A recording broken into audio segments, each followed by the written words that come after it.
ॐ स्थापकाय च धर्मस्य सर्वधर्मस्वरूपिणे अवतारवरिष्ठाय रामकृष्णाय ते नमः। जननीं शारदां देवीं रामकृष्णं जगद्गुरुं पादपद्मे तयो श्रित्वा प्रणमामि मुहुर्मुहुः। नमः श्रीयतिराजाय विवेकानन्दसूरये सच्चित्सुखस्वरूपाय स्वामिने तापहारिणे स्वामिने तापहारिणे। नमस्कार बंधू भगिनींनो, आज संपूर्ण विश्वामध्ये जर सगळ्यात जास्त प्रसन्न असतील तर भगवान श्रीरामकृष्ण का कारण की आज नरेंद्रचा वाढदिवस। अर्थात आपण सर्वजण स्वामीजींचे भक्त आहोत, आपण सुद्धा आनंदी आहोत, उत्साही आहोत, त्यात काहीच वाद नाही। आज स्वामीजींच्या संदर्भात आपण जी चर्चा करणार आहोत, विशेष करून त्यांची अवतार शक्ती। मी त्यांनी एक पत्रामध्ये त्यांनी जे काही लिहिलं ते तुमच्या पुढे आधी जसंच्या तसं मांडतो आणि प्रयत्न करू की व्याख्यानाच्या शेवटी तिथेच आपण पोहोचू। त्यातून आपल्याला हे लक्षात येईल की खरंच ही अवतार शक्ती कशी काम करते। अमेरिकेतून एका पत्रात लिहितात, Mary Hale, may I born again and again and suffer thousands of miseries so that I can worship only the God that exists and I believe in. इतक्या जोर देऊन या शब्दांवरती ते म्हणतात की may I born again and again, की मला सारखं सारखं जन्म घेऊ द्या, मला सारखे सारखे दुःख, यातना, कष्ट, अपमान हे सगळं सोसू द्या। कारण की हे सगळं केल्याने जे माझे दैवत आहे, जे माझे ईश्वर आहे, जे माझे प्राणप्रिय आहेत ईश्वर, त्या ईश्वराची मी पूजा करू शकेन। आणि ते ईश्वर म्हणजे कोण? मनुष्य। काय शब्द आहे बघा, may I born again and again and suffer thousands of miseries so that I may worship the only God exist, the only God exist that I believe in, की ज्याच्यावरती माझा विश्वास आहे, त्या ज्याच्यावरती विश्वास आहे त्या ईश्वराची पूजा करण्याकरता मला सारखं सारखं जन्म घेऊ द्या, मला अनंत दुःख, यातना, अपमान हे सगळं भोगू द्या। इथून आपण सुरुवात करत आहोत। बंधू भगिनींनो, आपण सर्वजण साधक आहोत आणि एका अर्थाने मोक्षार्थी आहोत। आपण ठाकुरांकडे आलोत कशा करता की बाबा एकदाचं सोडव, खूप कंटाळलो, हे सगळं फसवा, हे जे जग, हे दुःख, कष्ट आता आमच्याकडनं सोसवत नाही, हे आमच्या पलीकडे गेलेलं आहे, तू कृपा कर आणि आम्हाला सोडव। पहा, हा अंतर असतो साधारण जीवामध्ये आणि अवतारांमध्ये। पण ही स्थिती स्वामीजी म्हणजे कसे पोहोचले, आता एक याचं सोपं आणि सहज उत्तर आपण घेऊ शकतो, ते अवतार होते। पण ते अवतार कसे घडले आणि त्यांची ती शक्ती काय होती ही बघूया आणि पुन्हा शेवटी याच एका टप्प्यावरती येण्याचा आपण प्रयत्न करूया। अवतार म्हटलं, आता रामकृष्ण संघामध्ये मोठी मजा आहे बंधू भगिनींनो। कोणत्या अर्थाने की पहा, रामकृष्ण विवेकानंद भावधारा ही संपूर्णपणे वेदांतावरती आधारित आहे। वेदांत म्हणजे काय? सर्वम खलु इदम ब्रह्म, हे जे काही बघतोय हे सगळं काही ईश्वरच आहे, तुम्ही ईश्वर, मी ईश्वर. आणि वेदांत कधी ईश्वर अवताराला मानत नाही. घटना लक्षात घ्या, जेव्हा भगवान श्रीरामकृष्णांनी म्हटलं होतं नरेंद्रला की अरे जो राम जो कृष्ण तोच या शरीरामध्ये रामकृष्ण म्हणून आलेला आहे, पण तुझ्या वेदांताच्या दृष्टीने नव्हे. आता रामकृष्ण विवेकानंद भावधारा वेदांतावरती आधारित आहे. सगळ्यांमध्ये तोच ईश्वर विद्यमान आहे. याचं म्हणजे या तत्वावरती पूर्ण ही फिलॉसॉफी उभी आहे. रामकृष्ण विवेकानंद इमारत पूर्ण उभी आहे. आणि तरी सुद्धा आपण यांना अवतार मानतो. का यांना अवतार मानतो? कारण की यांचा प्रवास आणि आपला प्रवास एकदम विपरीत आहे.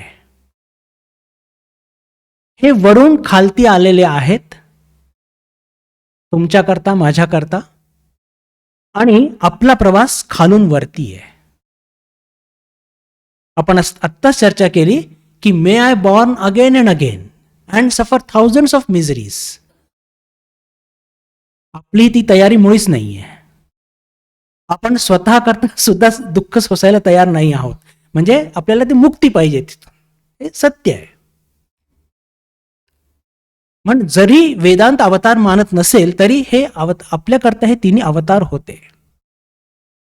एका ठिकाणी खूप सुंदर एक वाक्य एका तत्वज्ञानी म्हटलंय, God becomes man so that man can become God. ईश्वर मनुष्याचं रूप घेऊन का येतं? जेणेकरून मनुष्य हा ईश्वर बनू शकेल.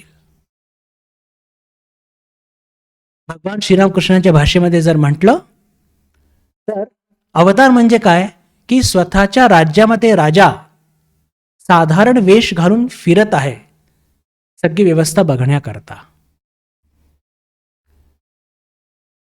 बंधू भगिनींनो, स्वामी विवेकानंदांच्या संदर्भात जर चर्चा केली तर त्यांची प्रतिमा जी आहे संपूर्ण विश्वामध्ये ती थोडी वेगळी आहे. आणि आपण भक्त आहोत म्हणून आपल्या मनामध्ये त्यांची प्रतिमा एक वेगळीच असली पाहिजे. ते अवतार होते आणि प्रत्येक अवतारामध्ये काही ना काही वैशिष्ट्य असतं. काही वैशिष्ट्य अशी असतात की ते सगळ्या अवतारांमध्ये एकसारखे दिसतात. तर प्रत्येक अवतारामध्ये जे तत्व एकसारखे दिसतात त्याची चर्चा आपण आधी करू आणि नंतर मग स्वामीजींकडे वळूया. सगळ्यात पहिली गोष्ट म्हणजे की प्रत्येक अवतार जे असतात त्यांना आपल्या स्वतःच्या स्वरूपाची जाण नेहमी असते. लक्षात ठेवा, आपल्याला आपल्या स्वरूपाची जाण कशी असते? जास्तीत जास्त नाव, गाव, पत्ता, माझी इतकी प्रॉपर्टी आहे, इतकं सगळं आहे, याच्या पलीकडे नाही. शरीराचा बोध आहे, मनाचा बोध आहे, स्वभावाचा बोध आहे. पण हे जे अवतार असतात की त्यांच्यामध्ये ती अनंत शक्ती आहे, त्यांना त्या स्वरूपाची जाण ही नेहमी असते. माताजींनी याची उघड एकदा ग्वाही दिलेली आहे, ठाकूरांनी पण दिलेली आहे, स्वामीजींनी पण दिलेली आहे. सध्या आपण फक्त सिद्धांतच घेऊया की प्रत्येक अवताराला त्याच्या स्वरूपाची ती जाण असते. पुढचं, त्यांना आपल्या जीवनाचं उद्दिष्ट हे नेहमी माहीत असतं आणि म्हणून ते कधी पण प्रलोभनात पडत नाही. हे सगळे 5 पॉइंट आहेत, हे फार महत्वाचे आहेत, हे आपण लक्षात ठेवूया. एक तर त्यांना आपल्या स्वरूपाची जाण असते. आपल्याला आपल्या खऱ्या स्वरूपाची जाण नसते कारण आपण अज्ञानी असतो. दुसरं, त्यांना आपल्या जीवनाचा उद्दिष्ट, ते कोणत्या उद्दिष्टाकरता आलेले आहेत हे त्यांच्या पुढे लख्ख त्यांना दिसत असतं, म्हणून ते कधी प्रलोभनात पडत नाही.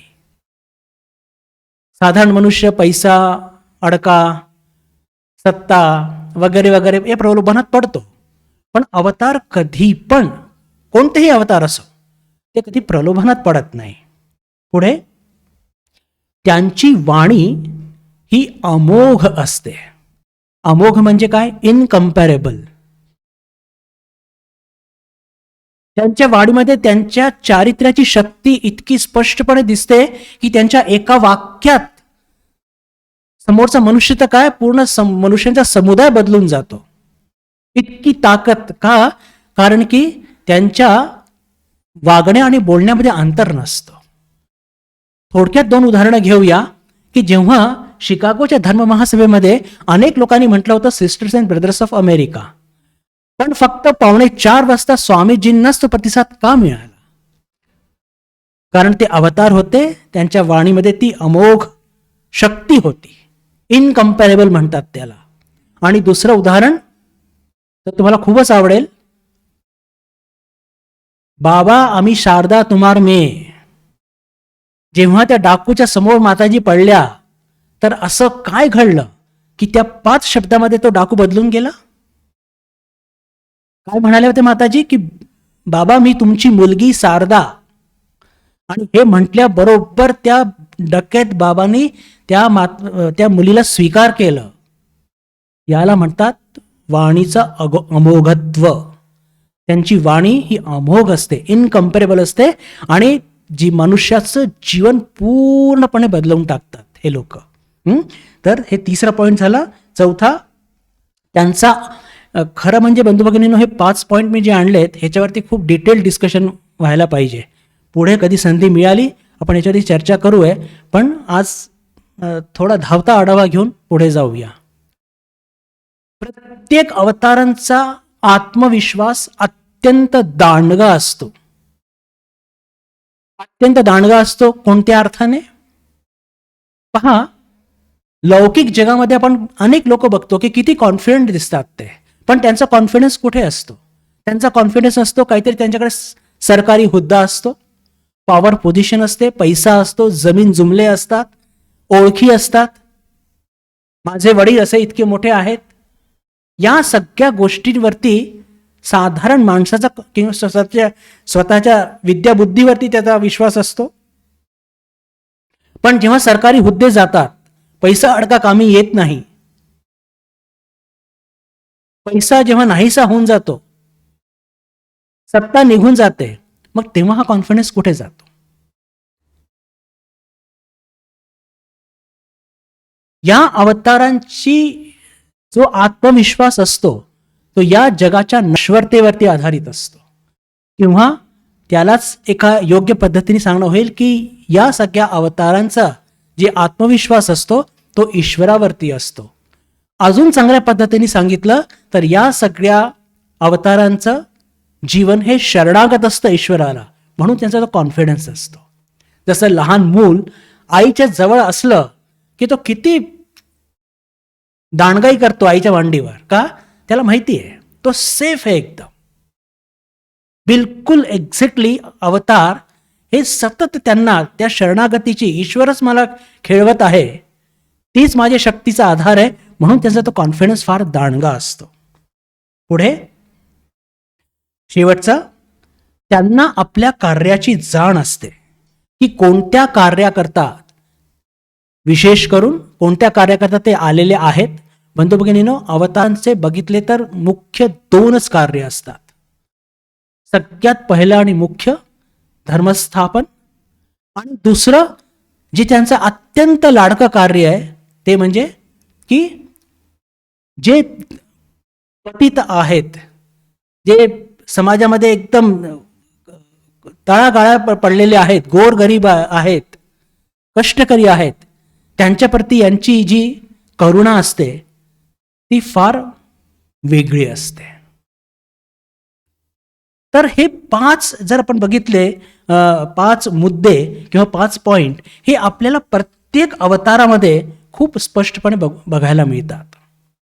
आज आपल्या स्वामीजींचा त्यांची त्यांची जयंती, तर स्वामीजींच्या संदर्भात थोडी चर्चा करण्याकरता आपण आधी बघूया की त्यांची सामान्य जनामध्ये प्रतिमा काय आहे आणि आपल्या मनात ती प्रतिमा कशी असली पाहिजे. सामान्य लोकांच्या मध्ये बघितलं तर ते एक राष्ट्रप्रेमी, समाजप्रेमी, गरिबांचे मसीहा, दीन दुबळ्यांचे साथी किंवा पतितांचे उद्धारक, कुशल नेते, एक फारच ज्याला म्हणतात की वेदांताचे प्रखर प्रवक्ते, संघटन निर्माते, मानवतावादी संत वगैरे वगैरे, हे इतके एपिथेट्स त्यांना देऊ शकतो, इतके एपिथेट किंवा त्यांना आपण म्हणू शकतो की किती प्रकारचे कार्य त्यांनी केलेले आहेत.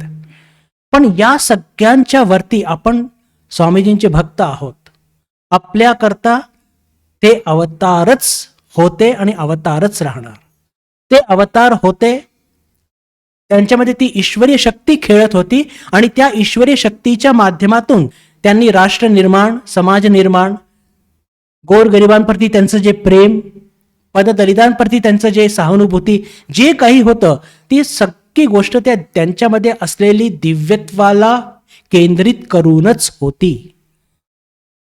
आणि म्हणूनच त्यांना प्रत्येक कार्यामध्ये त्यांना यश मिळालं. एवढंच नव्हे, त्यांच्या प्रत्येक विचारांना समाजाने स्वीकार केलेला आहे. आणि कोणता समाज? भारतीय समाज पण आणि पश्चिमचा जो की उन्नत समाज आपण ज्याला म्हणतो त्यांनी सुद्धा स्वीकार केलाय. हे पहा बंधू भगिनींनो, मला वाटतं की हा एक महत्वाचा मुद्दा, अतिशय महत्वाचा मुद्दा त्यांच्या अवतारत्व सिद्ध करायचं असेल आणि जर कोणी विचारलं तर हा एक कारण आपण इतकं ज्याला म्हणतो की फोर्सफुली सांगू शकतो की स्वामीजींचा विरोध करणारं कोणीच नाहीये. मग त्यांचे राष्ट्रपतीचे विचार घ्या, त्यांचे समाज सुधारणाचे विचार घ्या, युवकांप्रतीचे विचार घ्या, त्यांचे आंतरराष्ट्रीय स्तराचे जे काही घडामोडी घडत असतात त्याच्या संदर्भात विचार घ्या. मग जितक्या आदराने त्यांना भारताने स्वीकार केलाय, आणि भारताने नव्हे, भारताची मजा अशी आहे की भारतामध्ये तर अनेक प्रकारचे कॅटेगरीज आहेत, शिक्षित, अशिक्षित, धनाढ्य, गरीब, म्हणजे ज्याला म्हणतो की किती प्रकारचे आपण सेक्शन्स करू शकतो समाजाचे. पश्चिममध्ये इतके नाही मिळणार. पश्चिममध्ये फक्त एवढेच, शिक्षित, अशिक्षित, पैसेवाले आणि गरीब. याच्या व्यतिरिक्त तुम्हाला दुसऱ्या ज्याला म्हणतो की विभिन्नता सापडणारच नाही. पण भारतामध्ये सुद्धा आणि भारताच्या बाहेर सुद्धा स्वामीजींच्या कोणत्याही विचारांना असे म्हणतो की विरोध करणारं असं कोणीच नाही सापडणार. त्याचं कारण काय आहे? कारण की त्यांचे प्रत्येक विचार हे नुसते दिव्यत्वावरती आधारित होते. आणि हेच सगळ्यात मोठं प्रमाण आहे की त्यांना संपूर्ण विश्वाने मनपूर्वक स्वीकार केलंय. हीच सगळ्यात मोठी पावती आहे बंधू भगिनींनो आपल्याकरता की ते अवतार होते. सगळ्यात मोठी पावती आहे. भारतात बघा ना, की किती धर्म, किती पंथ. हिंदू धर्मामध्येच जर आपण बघितलं, किती पंथ, किती उपपंथ, त्या उपपंथाचे अजून उपपंथ. पण आजपर्यंत कोणीही स्वामीजींना घेऊन काही अशी आगळीवेगळी टिप्पणी केलेली आहे असं कधीच आपल्याला बघायला मिळत नाही. का? कारण की त्यांचे विचारच मूळतः ते त्यांच्या दिव्यत्वातून, ते अनुभूतीतून आलेले आहेत. आणि म्हणूनच त्यांना युनिव्हर्सली ॲक्सेप्ट केल्या गेलेलं आहे. आणि हेच त्यांच्या अवतारत्वाची सगळ्यात मोठी पावती आहे. भगवद्गीतेमध्ये 9व्या अध्यायामध्ये म्हटलं बंधू भगिनीनं, भगवान कृष्णाने अवजानंती मां मूढां मानुषीं तनुमाश्रितम परम भावम अजानंतो मम भूत महेश्वरम, की मी जेव्हा साधारणसं मनुष्य शरीर घेऊन येतो आणि मनुष्यासारखा वागतो तेव्हा साधारण मनुष्य मला ओळखू शकत नाही. साधारण मनुष्य ओळखू शकत नाही आणि ओळखून मग ते काय करतात? माझी अवमानना पण करतात. अनेकदा ते माझी अवमानना सुद्धा करतात. परम भावम अजानंतो मम भूत महेश्वरम. आणि पण जे अवतार असतात ते बरोबर ओळखतात दुसऱ्या अवताराला. एक ब्रह्मज्ञानी दुसऱ्या ब्रह्मज्ञानी ओळखू शकतो. आणि काही गोष्टी पण बघूया. आता या गोष्टी मी जे तुमच्यापुढे मांडणार आहे की ज्या ठाकूरांनी बघितल्या होत्या त्या अतिशय ज्याला म्हणतो मिस्टिक किंवा गूढ होत्या. पण ठाकूरांनी बिलकुल दक्षिणेश्वरी पहिल्या भेटीतच ओळखलं होतं की हे तेच नर ऋषी आहेत जे जीवांचा उद्धार करण्याकरता आलेले आहेत. असं म्हटल्यावर नरेंद्रनाथ लागलीच म्हणतात की मी विश्वनाथ दत्ताचा मुलगा, आणि हे काय सगळं वेड्यासारखे बडबड करत आहेत. काही त्यांच्या गूढ गोष्टी आपण घेऊया, कदाचित त्याच्यावरती आपण विश्वास हो की न हो, पण भगवान श्रीरामकृष्णांनी त्यांना बिलकुल सपशेल ओळखलं होतं.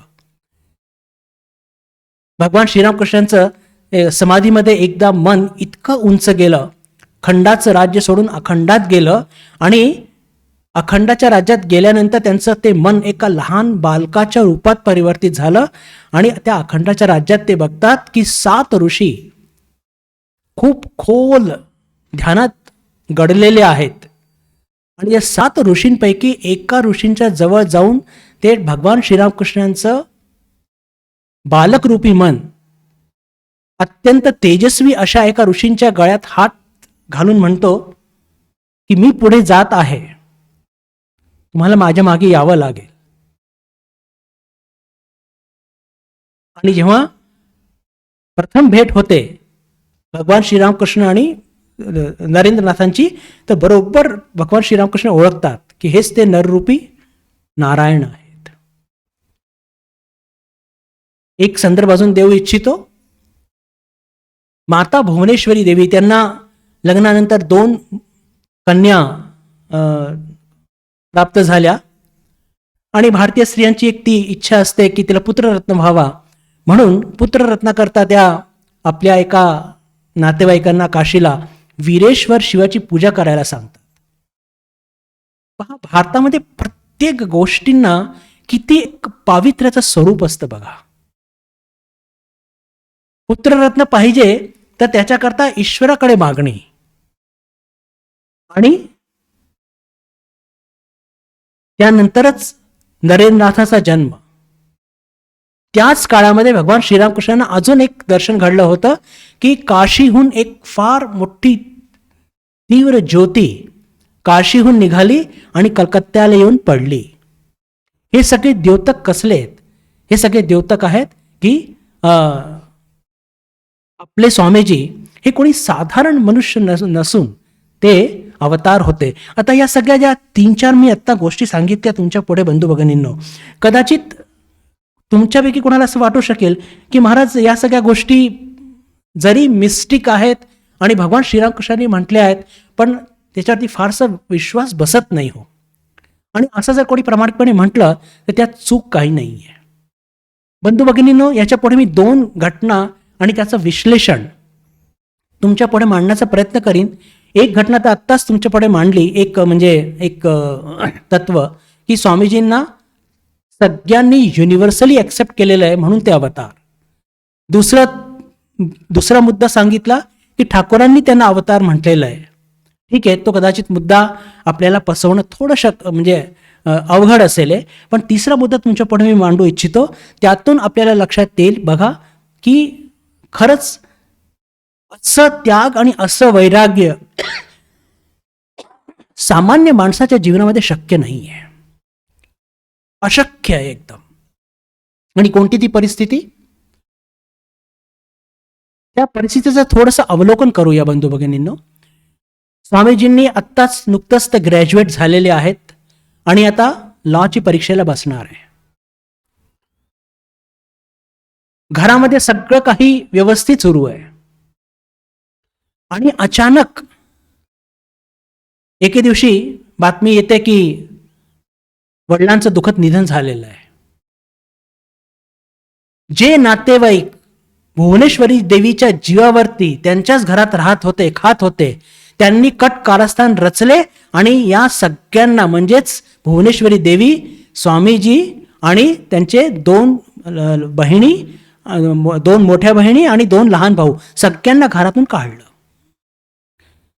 इतकं मोठं जे ते जवळपास 35 खोल्यांचं घर आपल्याला बघितलं असेल, 35 खोल्यांच्या घरामध्ये राहणारी ती भुवनेश्वरी देवी आता एका छोट्याशा घरामध्ये राहत आहे आणि 50 लोकांचा स्वयंपाक करून सगळ्यांना भोजन करून तृप्त होणारी ही अन्नपूर्णा आता आपल्या 5 चिमुरड्यांच्या तोंडात काय घालेल हा प्रश्न निर्माण झालेला आहे.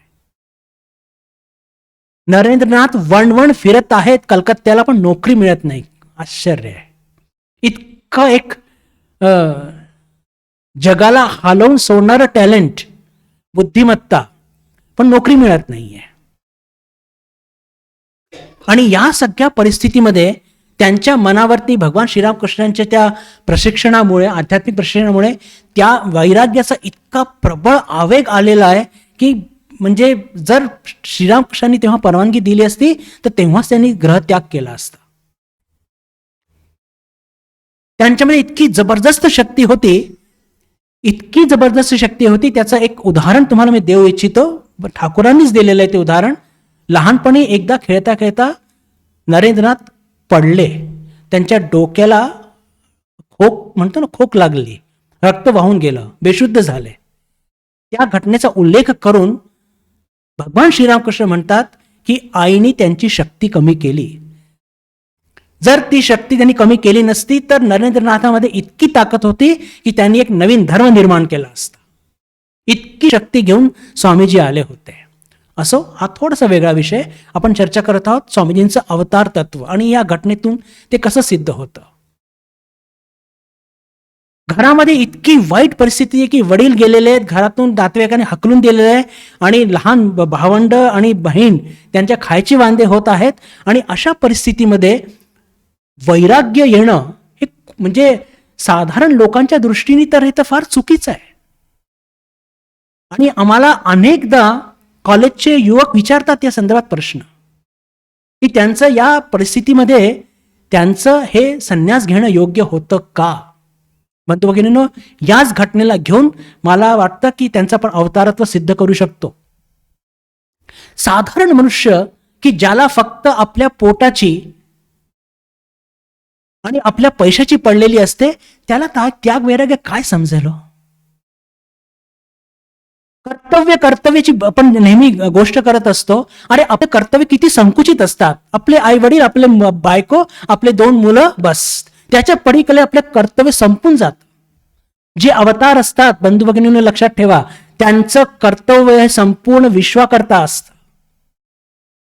त्यांचं कर्तव्य संकुचित नसतं. मी याला जोर देऊन सांगू इच्छितो.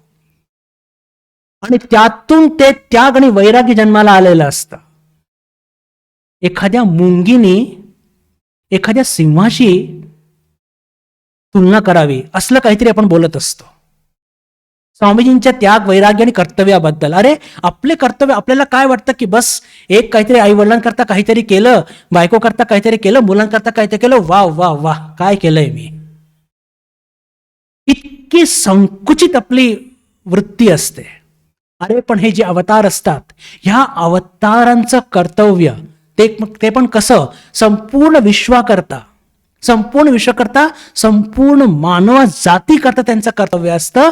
आणि म्हणून त्याच्याकरता ते स्वतः may I born again and again and suffer thousands of miseries. त्यांच्याबरोबर त्यांची आई सुद्धा, त्यांचे भाऊ बहीण सुद्धा सफर करतात, दुःख झेलतात. का की तुमचं आणि माझं जीवन उन्नत व्हावं आध्यात्मिकरित्या. तर आणि जोपर्यंत जीवनामध्ये वैराग्य आणि त्याग येणार नाही तोपर्यंत धर्माची स्थापना होणार नाही म्हणजे नाही. हे त्यांना चांगलं ठाऊक असतं. म्हणूनच बंधू भगिनींनो, हे जी घटना की त्यांनी अशा वेळेस ज्यांनी घर सोडलं, लोक कर्तव्याची बाब म्हणतात, तर त्यांना माझं हे चोख उत्तर आहे, सडेतोड, की त्यांचं कर्तव्य हे संपूर्ण विश्वाकरता होतं. दुसरी गोष्ट थोडीशी न आवडणारी, आपण जे कर्तव्य पालन करतो ना बंधू भगिनींनो, क्षमा करून बोलतोय बरं, आधीच मागतो, आपले प्रत्येक कर्तव्य हे स्वार्थाने लडबडलेले असतात. आपलं प्रत्येक प्रेम हे स्वार्थाने लडबडलेलं असतं. आपण स्वीकार करो की न करो, दॅट इज अ फॅक्ट. पण अवतारांचं कोणतंही कर्तव्य किंवा कोणतंही कर्म कधी पण स्वार्थाने लडबडलेलं नव्हतं. स्वामीजींनी इतकी खस्ता खाल्ले आयुष्यभर, त्यांच्या व्यक्तिगत काय मिळालं त्यांना. अरे व्यक्तिगत अपेक्षाच काही नव्हती, कारण की ते खऱ्या अर्थाने मानवाच्या प्रेमात पडले होते. एका ठिकाणी म्हणतात, I believe in God and I believe in man. बंधू भगिनींनो, हे वाक्य छोटं आहे पण याचा खूप मोठा अर्थ आहे. पहा, मी पुन्हा रिपीट करतो, I believe in God and I believe in man. मी ईश्वरावर विश्वास करतो आणि मी माणसावरती विश्वास करतो. याचा अर्थ काय की स्वामीजींकरता मनुष्य आणि ईश्वर एक होते आणि निस्वार्थ वृत्तीने प्रेम करायचे बंधू भगिनींनो. आणि म्हणून म्हणतो की आपले प्रत्येक कर्तव्यामध्ये कुठे ना कुठेतरी देवाणघेवाणचा एक संबंध असतो आणि त्याला आपण कर्तव्य प्रेम या सगळं नाव देत असतो. पण अवतार जे काहीही करतात त्यांचं एक तर कर्तव्याचा आवाका संपूर्ण विश्व असतो. आणि एवढंच नव्हे तर तो कर्तव्याचा आवाका तेव्हा जे कर्म करतात ते सगळ्या गोष्टी अपेक्षा रहित असतं आणि म्हणून त्यांना प्रत्येक कार्यात यश सुद्धा मिळतं. तर अशा परिस्थितीमध्ये की जेव्हा घरामध्ये इतकी वाईट परिस्थिती निर्माण झालेली आहे, अशा वेळेस किती तीव्र वैराग्य तो असेल. तुम्ही कल्पना करा की साधारण मनुष्य असता तर तो कोलमडून पडला असता, पण त्या परिस्थितीवरती त्यांना तसंच सोडून, आणि एवढंच नव्हे, त्यावेळेसची घटना, त्यांच्या तीव्र वैराग्याची अजून एक पावती देऊ इच्छितो की त्याच वेळेसची घटना आहे की त्यांची लॉची परीक्षा तोंडावरती आलेली आहे, अभ्यास काही झालेला नाहीये. आता पुन्हा काही लोक याला फार वेगळ्या दृष्टीने बघतात आणि त्यांचं अभ्यासात मन लागत नाहीये, आणि दुपारच्या वेळेस ते आपल्या घरातून बेछूटपणे नुसतं धावत धावत, अंगावरचे कपडे अस्तव्यस्त झालेले आहेत, पायातले बूट निघून गेलेले आहेत, आणि जाऊन थेट भगवान श्रीरामकृष्णांकडे जाऊन पोहोचतात. आणि काय म्हणतात, थेट ठाकूरांकडे जाऊन पोहोचतात आणि म्हणतात की मला काही तुम्ही अशी गोळी देऊ शकतात की मी जे काही शिकलेलो आहे ते सगळं काही विसरून जाऊ. काय वाक्य आहे बघा, मी जे काहीही शिकलेलो आहे मी ते सगळं काही विसरून गेलं पाहिजे. असं का म्हणतात? कारण की त्यांचे जे काही हे लौकिक ज्ञान त्यांच्या आत्मज्ञान प्राप्तीमध्ये बाधक बनत होतं.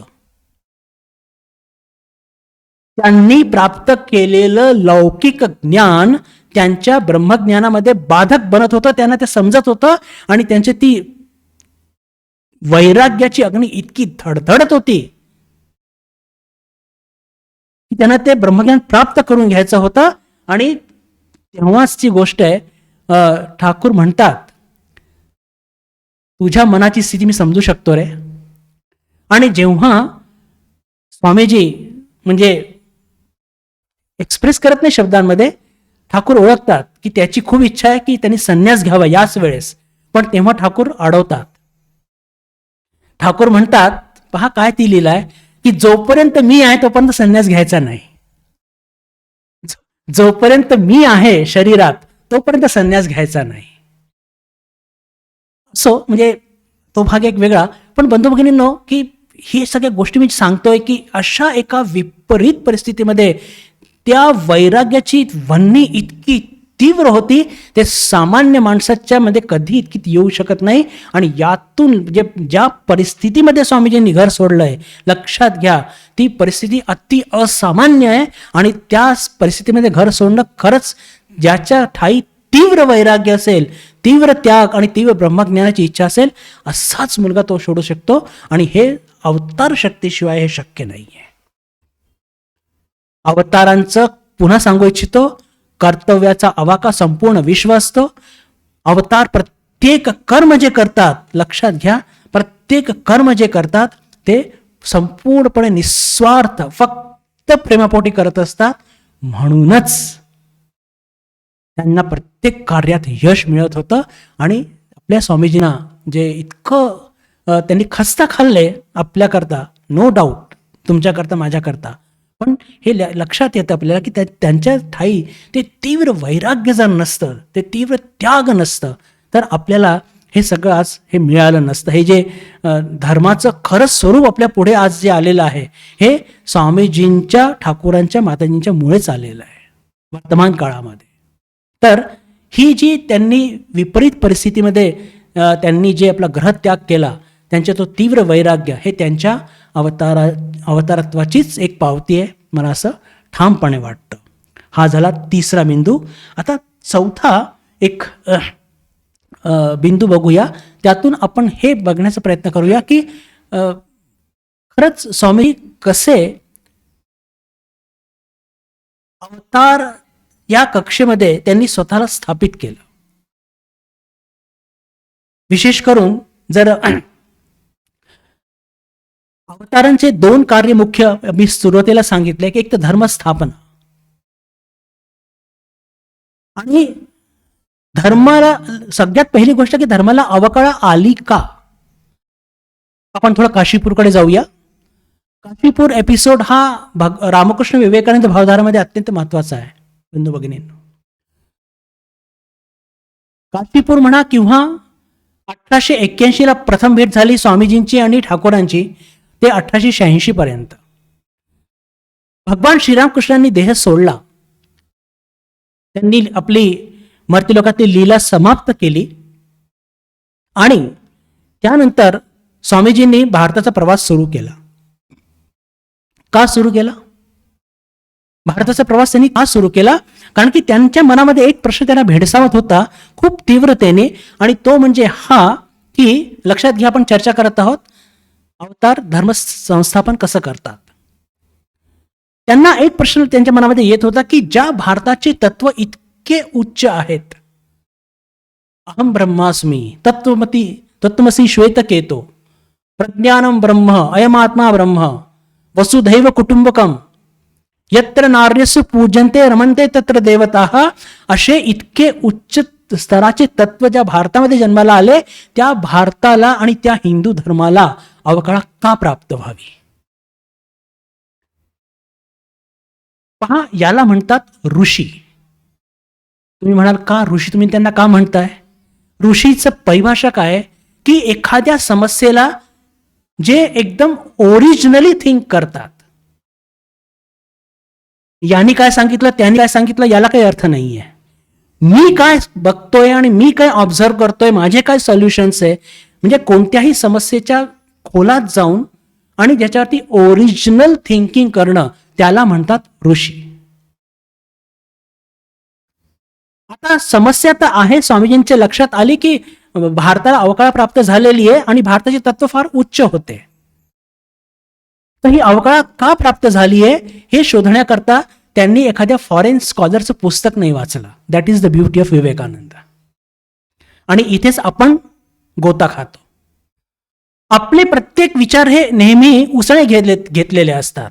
यांनी काय म्हटलं, त्यांनी काय म्हटलं, त्यांनी काय म्हटलं, त्यांनी काय म्हटलं, आणि म्हणून आपण स्वतः विचार करण्याची एक वृत्तीच हरवून बसलेलो आहोत. गुलाम झालेलो आहोत एका अर्थाने, मानसिक गुलाम, बौद्धिक गुलामी यालाच म्हणतात. आणि म्हणून स्वामीजी खूप चिडतात आणि ते म्हणतात की तुम्हाला गीता वाचायचं आहे तर तुम्ही गीता स्वतः वाचा. शंकर भाषेची तुम्हाला आवश्यकता काय? बी ओरिजिनल. का? ते स्वतः ओरिजिनल होते. असो, तर स्वामीजींनी कोणत्याही फॉरेन ऑथरची पुस्तक नाही वाचली की भारताला ही अवकाळ का प्राप्त झाली, हिंदू धर्माला अवकाळ का प्राप्त झाली. त्यांनी निश्चय केला की मी माझ्या भारताला स्वतःच्या डोळ्यांनी बघीन, माझ्या स्वतःच्या कानाने ऐकीने, आणि त्यांचा तो प्रवास सुरू होतो. त्याचे अनेक तपशील आहेत, इतकं वेळ नाहीये. मी एकदम शेवटच्या टप्प्यावरती उडी मारतो की संपूर्ण भारताचा प्रवास केल्यानंतर त्यांना लक्षात येतं की भारताला किंवा हिंदू धर्माला जी अवकाळ प्राप्त झाली आहे त्याचे 3 मुख्य कारण आहे. सगळ्यात पहिलं की हिंदू धर्माचे तत्व अतिशय उच्च आहेत, पण त्याचं व्यवहारीकरण करण्यामध्ये आपण अपयशी ठरलेलो आहोत. नंबर 1, हिंदू धर्माचे तत्व अतिशय उच्च आहेत, पण त्याचं व्यवहारीकरण करण्यामध्ये आपण अपयशी ठरलेलो आहोत. नंबर 2, स्त्रियांची दुर्दशा. आणि तिसरं, सामान्य जनांची उपेक्षा. ही 3 कारणं सांगतात स्वामीजी. या 3 कारणामुळे हिंदू धर्माला आणि भारताला अवकाळ प्राप्त झाली. आता इथे तुम्ही म्हणाल की याच्यामध्ये एक फार मोठं काय म्हणजे महाराज, तर बंधू भगिनींनो, अरे जी संस्कृती तुम्ही कल्पना करा 6000 वर्ष जुनी आहे. आपल्या काही काही गोष्टीची कल्पनाच नाहीये की हे भारतवर्ष हे 6000 वर्ष सगळ्यात जुनी सभ्यता, आणि सगळ्यात जुनी सभ्यता त्याच्यामध्ये हे हिंदू धर्म. त्या हिंदू धर्मामध्ये अनेक पोटशाखा, उपशाखा, उपशाखा, किती पंथ, शाक्त, वैष्णव, कृष्ण आणि काय काय सगळं आहे. आणि या सगळ्या गोष्टींचा गोषवारा फक्त 2-2.5 वर्षाच्या त्या यात्रेमध्ये ते घेतात, आणि सगळ्या काही गोष्टी फक्त 3 आपल्याला सूत्रात सांगतात की तुम्हाला अवकाळ का प्राप्त झालेली आहे. बंधू भगिनींनो, हे अवतारी कार्य आहे. यू बिलीव्ह युअर नॉट, पण मला पूर्ण विश्वास आहे की या साधारण मनुष्याचं काम नाहीये. 6000 वर्ष जुनी संस्कृती की ज्याच्यामध्ये इतकी विविधता आहे, इतकी विविधता आहे, आणि त्याचं इतकं सखोल अध्ययन करून आणि स्वतःच्या डोळ्याने ओरिजिनल ऋषी फिरतात, सगळ्या भारतामध्ये फिरतात, राजा राजवाड्यांना भेटतात, सामान्य लोकांना भेटतात, आणि सगळ्यात शेवटी जाऊन ते बिलकुल आपले सगळं जे काही त्यांनी संचित केलं ज्ञान, त्यातून आपल्याला जे सांगतात की या 3 कारणांमुळे की उच्च तत्वाचं व्यवहारीकरण केलं गेलेलं नाही. स्त्रियांची दुर्दशा आणि सामान्य जनांची उपेक्षा यामुळे भारताला अवकाळा प्राप्त झाली. बंधू भगिनींनो, हे अवतारी कार्य आहे. तर स्वामीजी इथेच थांबत नाही. ह्या भारताला अवकाळा प्राप्त झालेली आहे, तर ही अवकाळा दूर कशी करायची याची योजना सुद्धा आखतात. ते म्हणतात की मी शिक्षित संन्यासींचा एक संघ उभा करीन आणि खरा धर्म काय आहे ते लोकांपुढे मांडीन. पण त्याच्याकरता पैसे कुठे आहेत? मी पश्चिममध्ये जाईन, तिथे लोकांना वेदांत शिकवीन आणि वेदांत शिकवून त्यातून जे काही मला पैसा मिळेल त्यातून मी भारतात त्या संन्यासी लोकांचा एक संघ निर्माण करीन. आणि पहा की आपण काही दिवस आधीच लीला प्रसंगमध्ये अवतारांचा अजून एक गुण असतो, सत्य संकल्प. म्हणजेच त्यांच्या मनात जे काही येतं ते गोष्ट घडून येतात याची पण चर्चा केली होती. का असं का घडतं त्यांच्याबरोबर? कारण की त्यांचा काही स्वार्थ नसतो. आणि बरोबर त्या घटना घडत गेल्या. बंधू भगिनींनो, स्वामीजी पश्चिममध्ये गेले, वेदांताचा प्रचार प्रसार केला, तिथून काही लोकांना प्रभावित करून ते भारतात आले आणि भारतात आल्यावर त्यांनी या रामकृष्ण संघाची स्थापना केली. आणि 125 वर्ष झाले हे वटवृक्ष दिवसेंदिवस मोठं होत चाललेलं आहे. आणि विशेष करून की समाजामध्ये धर्माचं जे खरं स्वरूप आहे, वेदांताचं जे खरं स्वरूप आहे त्या लोकांपुढे मांडण्याचा प्रयत्न करत आहेत. तर हे अवतारी कार्य आहे की कसं स्वामीजींनी एक यंत्रणा सुरू केली, एक संघ सुरू केला की ज्या संघाच्या माध्यमातून या धर्माला आलेली अवकाळा, हे कार्य अजून पूर्ण झालेलं नाहीये, अर्थातच कार्य सुरू आहे, पण त्या धर्माला अवकाळा म्हणजे दूर करण्याकरता त्यांची जी काही संकल्पना होती ती त्यांनी कार्यान्वित केली. ते म्हणतात की माझ्या जीवनाचा हाच एक, ज्याला म्हणतो की एक एम्बिशन आहे की मी या यंत्रणेला चालतं बघू इच्छितो आणि त्याच्यानंतर मी चिर निद्रेत झोपून जाईन. शेवटी खूप थकून गेले होते. प्राणभेदी अशी मेहनत त्यांनी केलेली. त्यांनी बिलकुल याच शब्दात म्हटलेलं आहे की माझ्या जीवनामध्ये हा एक शेवट एकच एम्बिशन की हे या यंत्रणेला मी चालू होऊ, कार्य करत आहे हे बघू इच्छितो आणि त्याच्यानंतर मी चिर निद्रेमध्ये नेहमी करता झोपून जाईन. आणि त्या शिवाच्या अवतारांनी खरंच तसं केलं. तर बंधू भगिनींनो, की अवताराचा हा जो धर्म संस्थापनेचा कार्य स्वामीजींनी किती सायंटिफिकली त्यांनी हे कार्यान्वित केलं आणि ती संरचना आज सुद्धा कार्यरत आहे. आपल्या एका पत्रामध्ये 16 जून 1897 सिस्टर निवेदितांना त्यांनी लिहिलं होतं. पत्राची सुरुवातच खूप सुंदर करतात. My dear Miss Noble, the objective of my life can be put into few words and that is to preach unto mankind their divinity and how to make it manifest in every moment of life. प्रिय भगिनी Nobel, माझ्या जीवनाचा उद्दिष्ट काही थोड्याच शब्दात मांडला जाऊ शकतो आणि तो याप्रमाणे: मनुष्याला त्याच्या ठायी आधीपासूनच विद्यमान असलेल्या दिव्यत्वाच्या संदर्भात त्याला उपदेश करणे आणि जीवनाच्या प्रत्येक हालचालीमध्ये ते दिव्यत्व कसं प्रगट होईल या संदर्भात त्याला शिक्षा देणे, हेच माझ्या जीवनाचा उद्दिष्ट आहे. आणि स्वामीजींनी ते उद्दिष्ट या संघाच्या माध्यमातून ते पूर्ण करत आहे. तर बंधू भगिनींनो, अवताराचं कार्य आपण आता चर्चा केली धर्म संस्थापनेचं असतं. आणि स्वामीजींनी आधी जाणून घेतलं की या हिंदू धर्माला अवकाळा का प्राप्त झाली, 3 बिंदू सांगितले, त्याच्यावरती कार्य केलं, योजना आखली आणि हे संघरूपी यंत्रणा चालू केली आणि कार्य पूर्ण झालं आणि निघून गेले. याला म्हणतात अवतारी कार्य. आणि म्हणूनच आपले स्वामीजी राष्ट्रप्रेमी होते, समाजप्रेमी होते, दीनदलितांचे मसीहा होते, सगळं काही होतं. पण आपल्याकरता मात्र ते अवतार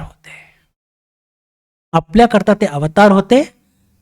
सामान्य लोक कसं आहे की स्वामीजींच्या कार्याचा आवाका इतका मोठा होता, प्रत्येक जण त्याच्या दृष्टीने तो बघत असतो. पण आपण मोक्षार्थी आहोत, आपण साधक आहोत. आपल्याकरता हे अवतार ताई प्राणप्रिय आहेत.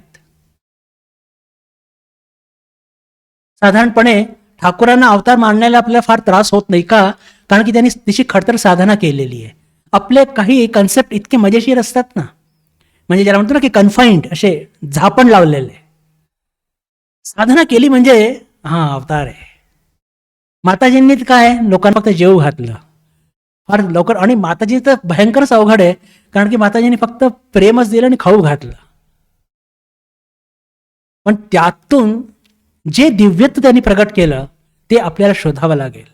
आणि स्वामीजी तर भारतात फिरले, विदेशात फिरले आणि संघ स्थापना केली. ती संघ सुचारू रूपने चालेल याची व्यवस्था केली. त्यातून हे लक्षात येतं बंधू भगिनींनो की हे एक ज्याला म्हणतो की हे साधारण माणसाचं कार्य नाही आहे, हे अवतारी महापुरुषाचंच कार्य आहे. शेवटचा अजून एक मुद्दा घेऊन मग तिथे थांबूया, आणि तो म्हणजे की अवतारांचं जे सगळ्यात लाडकं काम असतं, गोरगरीब, दीनहीन जे पददलित आहेत त्यांच्याप्रती त्यांची जी कणव असते, त्यांची जी दया असते, ही इतकी जबरदस्त असते, इतकी जबरदस्त असते की सामान्य आपण लोक सुद्धा सहाय्य करतो. बंधू भगिनींनो, आपल्या सहाय्याचे कारण काय असतात? आपण एखाद्या गरजू माणसाला मदत करतो नक्कीच. आपले ज्या कारण असतात की आपण मनुष्य आहोत, आपले कर्तव्य आहे, नाही तो अडचणीत आहे पण त्याला केलं पाहिजे. किंवा आपण प्रेम पण करतो तर कुठेतरी आपल्या अज्ञानामुळे स्वार्थरूपी प्रेम असतं ते, की कुठेतरी काहीतरी परतफेडीची वस्तुरूपाने नसेल पण काहीतरी माझा कुठेतरी उदो व्हावा अशी सुप्त इच्छा कुठेतरी असते. पण अवतार जेव्हा प्रेम करतात, लक्षात घ्या, हे त्याच्याबरोबर एकत्वाचा अनुभव करतात.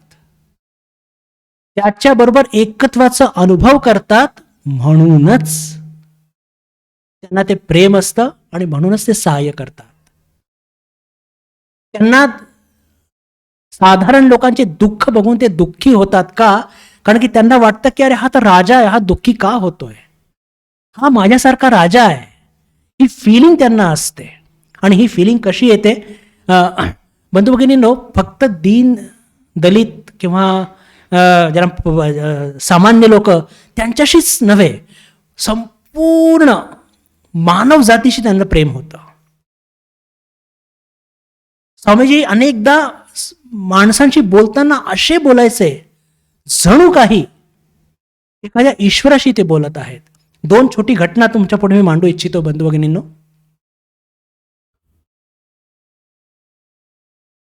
पहिली घटना अलवरची आहे, आपण सगळ्यांनी वाचली असेल कदाचित.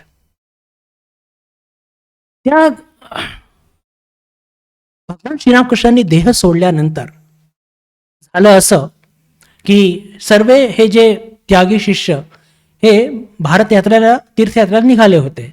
स्वामीजी भारत यात्रेला निघाले होते आणि त्यांची इकडे तिकडे सगळ्यांची भेट व्हायची. त्यांची भेट व्हायची इतर गुरुबंधूंशी, आणि त्या गुरुबंधूंशी भेट होत असताना अलवरला नव्हे, माउंट आबूला त्यांची भेट होते तुर्यानंदजी महाराजांशी. आणि तुर्यानंदजी महाराजांची भेट होते त्या रेल्वे स्टेशनवरती. त्या रात्री स्वामीजी एक वाक्य म्हणतात. काय म्हणतात? स्वामीजी म्हणतात, हरिभाई, मी तुझा कथित धर्म मी समजू शकत नाही, पण माझं हृदय इतकं विशाल झालेलं आहे की मी सर्व लोकांचे दुःख हे समजू शकतो. Haribhai, I cannot understand your so-called religion, but my heart has expanded and I can feel the misery of the people. बंधू भगिनींनो, हे फार मोठं वाक्य आहे. स्वामीजींचं वैशिष्ट्य काय बंधू भगिनींनो? की स्वामीजींनी हिंदू धर्माची सखोलताला कधी डिस्टर्ब नाही केलं, पण त्याच्यामध्ये हरवलेली संवेदनशीलता ही परत आणली. And that is the beauty of Swamiji. कसं होतं की त्या धर्माच्या, त्या तत्वज्ञानाच्या खोल शिरता शक्यता असते की मनुष्य असंवेदनशील होऊन जातो. पण असं कसं होऊ शकतं की ज्या धर्मामध्ये संवेदनशीलताच नाहीये तो धर्मच होऊ शकत नाही. आणि म्हणून हे जे वाक्य स्वामीजी म्हणतात की हरिभाई, मी तुझा तथाकथित धर्म मी समजू शकत नाही, पण माझं हृदय विशाल झालेलं आहे आणि मी लोकांचे दुःख मी समजू शकतो.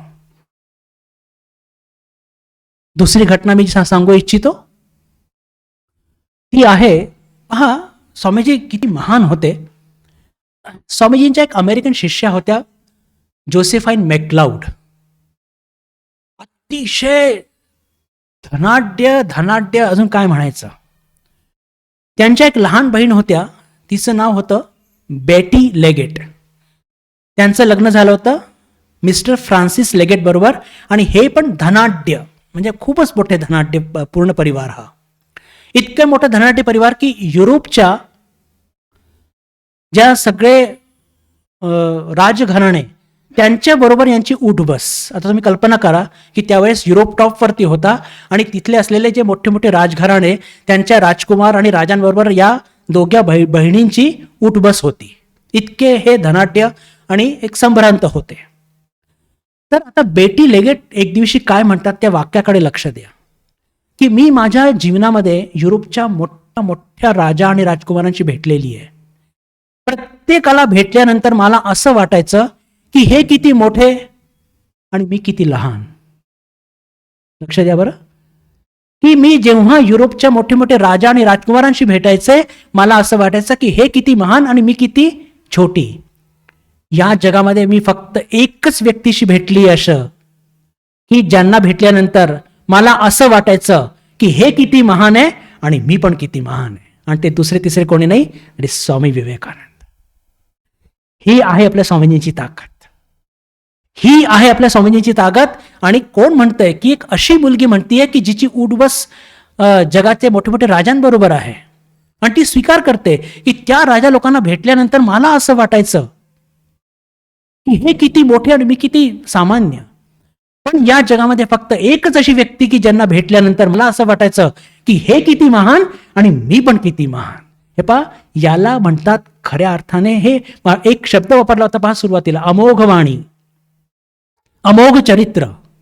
त्याचा अर्थ काय? त्याचा अर्थ हाच की हे जे संत महापुरुष असतात हे स्वतः इतके उच्च स्तरावरती असतात आणि आपल्यासारख्या सामान्य माणसाला बिलकुल सहजपणे अलगदपणे असं उचलतात की त्यांच्या समकक्ष घेऊन येतात. आणि हीच अवतार शक्ती आहे. हीच अवतार शक्ती आहे. याचं मूळ कुठे होतं ते जरा शोधूया. पुन्हा काशीपूरला जावं लागेल. थोडक्यातच सांगतो, वेळ नाहीये तितका, की काशीपूरला जेव्हा नरेंद्रनाथांच्या हे लक्षात आलं की आता भगवान श्रीरामकृष्ण आपला देह ठेवणार नाही, ते लीला संवरण करणार आहेत, तर ते सारखे सारखे ठाकूरांच्या मागे लागत होते की तुमच्या कृपेने मला निर्विकल्प समाधीचा लाभ व्हावा. एकदा म्हटलं, दोनदा म्हटलं, तर ठाकूरांचं जे आपलं स्टँडर्ड उत्तर की अरे माझ्या म्हटल्याने काय होतं, आईची इच्छा होईल तर होणार. तिसऱ्यांदा म्हटलं, चौथ्यांदा जेव्हा म्हणायला गेले तर ठाकूर नाराज झाले आणि म्हणतात की छी छी छी, म्हणजे एकदम बिलकुल तुच्छही करणं. तू इतका स्वार्थी कसा रे की स्वतःच्या मुक्तीबद्दल तू चिंतन करत आहे. मला तर वाटलं होतं की तू एक फार मोठा वटवृक्ष समान होशील आणि संसार तापाने दग्ध जे सगळे संसारी जीव ते तुझ्याजवळ येऊन बसतील आणि त्यांना शांती प्राप्त होईल, तर तू तर फक्त स्वतःच्याच मुक्तीची काळजी करत आहे असं म्हणून हिणवतात. आणि त्यानंतर स्वामीजींना निर्विकल्प समाधी प्राप्त होते, पण ठाकूर म्हणतात की याची किल्ली माझ्याकडे राहणार. जोपर्यंत जगन्मातेचं कार्य पूर्ण होत नाही तोपर्यंत याची तुला पुन्हा प्राप्ती होणार नाही. आणि जेव्हा स्वामीजी बाहेर पडतात म्हणजे भगवान श्रीरामकृष्णाच्या लीला संवरणानंतर, तर तेव्हा जेव्हा ते माउंट आबूला म्हणतात की हरिभाई, मी तुझा तथाकथित धर्म समजू शकत नाही, पण मी माझा हृदय इतकं विशाल झालेला आहे की मला लोकांचे दुःख मी समजू शकतो. याचाच अर्थ काय आहे? याचाच अर्थ आहे बंधू भगिनींनो की स्वामीजी प्रत्येक जीवामध्ये त्या शिवाला बघण्याचं त्यांना ती अनुभूती प्राप्त झाली होती. आणि याचं एक्झॅक्टली शास्त्रामध्ये जे आपल्याला उल्लेख मिळतो, ईश उपनिषदमध्ये फार सुंदर एक मंत्र आहे, यस्मिन् सर्वाणि भूतानि आत्मन्नेव द्विभुजानतः तत्र को मोह कः शोक एकत्रम अनुपश्यति. की जेव्हा मनुष्य प्रत्येक जीवामध्ये त्या ईश्वराला बघतो तर त्याच्या मनामध्ये मग कोणताही मोह राहत नाही, कोणताही शोक राहत नाही. अजून एक सुंदर मंत्र आहे, यस्तु सर्वाणि भूतानि आत्मन्येवानुपश्यति सर्वभूतेषु चात्मानं तत्तो न विजुगुप्सते. विजुगुप्सते म्हणजे द्वेष. का स्वामीजी प्रत्येक माणसाशी इतकं प्रेम करू शकत होते, त्याला इतकं उचलू शकत होते? का? कारण की ते स्वतःला त्या माणसामध्ये बघत होते. यस्तु सर्वाणि भूतानि आत्मन्येवानुपश्यति. प्रत्येक भूतामध्ये जो आत्म्याला बघतो, यस्तु सर्वाणि भूतानि आत्मन्येवानुपश्यति सर्वभूतेषु चात्मानं ततो न विजुगुप्सते. तो कधी पण कोणाचा द्वेष करू शकत नाही, तो सगळ्यांचा फक्त प्रेमच करू शकतो. तर स्वामीजी ठाकूरांनी जे हिणवलं होतं ते कसं फलीभूत झालं परिवर्ती काळामध्ये. आणि आपण बघतोच अशा अनेक घटना बंधू भगिनींनो, त्यातून लक्षात येतं की स्वामीजी किती अमाप प्रेम करायचे. आज सकाळीच योगायोगाने आपण जेव्हा सकाळी पाठ झाला स्वामीजींच्या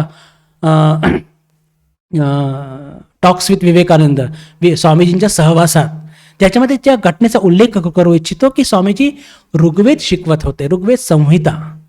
आणि गिरीश घोष म्हणतात की तुमच्या या वेदांमध्ये काही आहे का गोरगरिबांबद्दल, जे पतित आहेत त्यांच्याबद्दल काही लिहिलंय की त्यांचा उद्धार कसा होईल? आणि त्यांनी अशी जी वर्णना केली त्यांच्या त्या काव्यमय भाषेमध्ये की स्वामीजी स्वतःला सांभाळू शकले नाही आणि ते सगळे ऋग्वेद संहिता तिथेच ठेवून रडत रडत खोलीत निघून गेले. तेव्हा गिरीश घोष स्वतः म्हणतात त्या शिष्याला की अरे बघ, मी तुझ्या स्वामीजीला म्हणून प्रेम करत नाही, मी तुझ्या स्वामीजीला म्हणून प्रेम करत नाही की ते जगत जेतताय म्हणून, ते फार विद्वान आहे म्हणून, त्यांची बुद्धी फार तल्लख आहे म्हणून, त्यांनी अमेरिका जिंकलंय म्हणून, त्यांनी विश्व जिंकलंय म्हणून. मी त्यांना प्रेम करतो कारण की ते मनुष्याला प्रेम करतात. बंधू भगिनींनो, शेवट मी करू इच्छितो त्याच्या आधी जे एक सांगू इच्छितो अत्यंत महत्त्वाचा मुद्दा, की स्वामीजींनी, ठाकूर महास्वामीजींनी आपल्या धर्मामध्ये त्याची सखोल, आपला धर्म अत्यंत सखोल आहे, तत्वज्ञान अत्यंत सखोल आहे. त्या सखोलतेला मुळीच धक्का न लावता त्याच्यामध्ये हरवलेली संवेदनशीलता त्यांनी आणलेली आहे. ही संवेदनशीलता आपण हरवून बसलो होतो की पूजा करायला बसलेलो आहोत आणि एक भिक्षुक आला तर आधी भिक्षुकाला अन्न द्या. ही जी संवेदनशीलता आहे ही आपण मध्यंतरी हरवून बसलो होतो. ती संवेदनशीलता त्यांनी पुढे आणली आहे आणि धर्मामध्ये जो एक संकुचित भाव होता तो त्यांनी मोडून काढलेला आहे.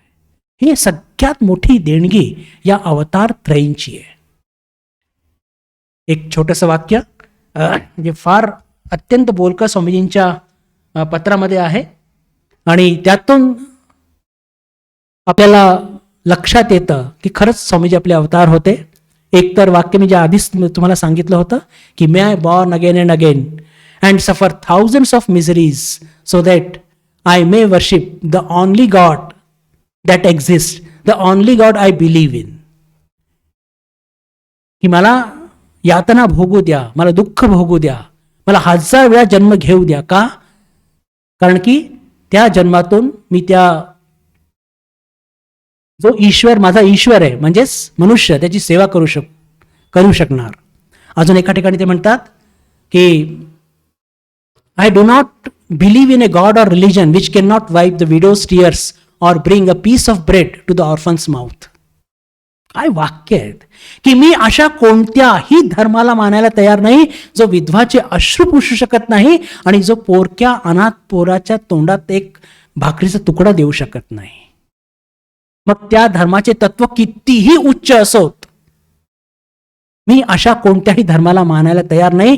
असे कोण म्हणतंय? एक संन्यासी म्हणतोय की जो धर्म घेऊनच जगत असतो. तर म्हणण्याचा अर्थ काय? स्वामीजींनी काय आणली? आपल्या धर्मामध्ये संवेदनशीलता आणली आपल्या धर्मामध्ये जो संकुचितपणा आला होता त्याला मोडून काढलं. आणि हे अवतारी कार्यच आहे. हे सामान्य माणसाकडनं होणारं कार्य किंवा एखाद्या सामान्य नेत्याकडनं होणारं कार्य नाही आहे.